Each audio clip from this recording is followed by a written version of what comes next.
در کنر هم کوتاه این بار باز هم به بیرون فرصت و توپی که سرگردان از محوطه جریمه و گل.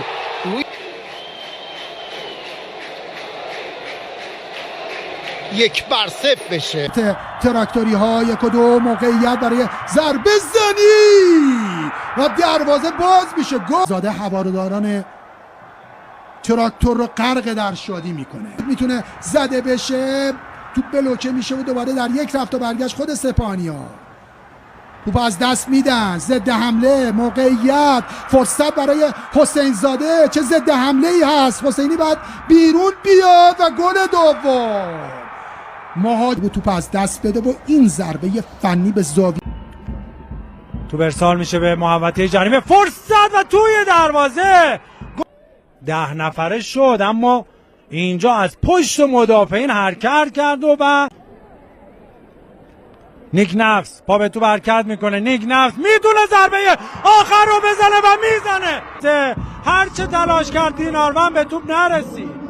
نتیجه 1-1. رو به جلو میندازه برای ساسان انصاری. یه سر توپ از ساسان، کاپیتان با تجربه فولاد، یک ضربه از راه تو گل پیش میفته. با هم میبینیم از زوایای متعدد پاس زیبای ساسان انصاری، ضربه تمام کننده جولانی ضربهشو میزنه و میگیره لک در برگشت توی دروازه. بالو تعقیب کرد و گل اول شمسازه رو به ثمر رسوند. رمضانی به اون نزدیک میشه، حرکت، یه اشتباه و توپی که وارد دروازه شد. چیکار کردن؟ 3 تا مدافع فرستاده میشه. 3 مدافع ملوان اونجا بودن، تعلل کردن تا که از راه میرسه صادقی و یه ضربه سر و توی دروازه گل. ببینیم که در ادامه حالا چه اتفاقی رخ. عرفان صادقی خودش ارسال میکنه توپ و توی دروازه گل. بله 72 رضا مرزبان. روحیه چیکار میکنه تو فوتبال؟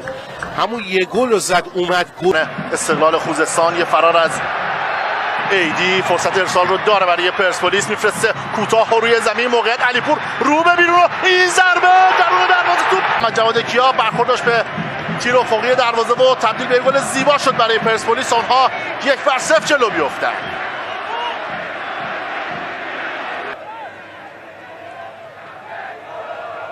پورعلی، مجید ایدی، پاس کوتاه برای علیپور و ضربه که میزنه و این هم توشه دروازه محمد جواد کیا با بازی 2-0 میشه. به جای جلالی مصدوم وارد زمین شد. یه موقعیت گلزنی عالی رو هم از دست داد. یه فرصت حالا برای پرسپولیس. بیفوما توپو در اختیار گرفته. حرکت پا به توپ این بازیکن، پاس در عرضش علیپور عالی کار میکنه. سرگیف، ایگور سرگیف.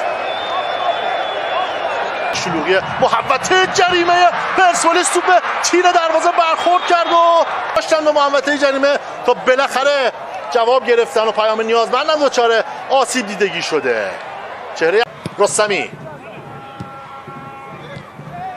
بیفوما، یک توی تماشایی. بیفوما میره برای زدن گل 4م. پاس رو ببینون چقدر تماشایی بود. گل 4م رو به ثمر رسوند، ولی چه پاس گلی داد بیفوما.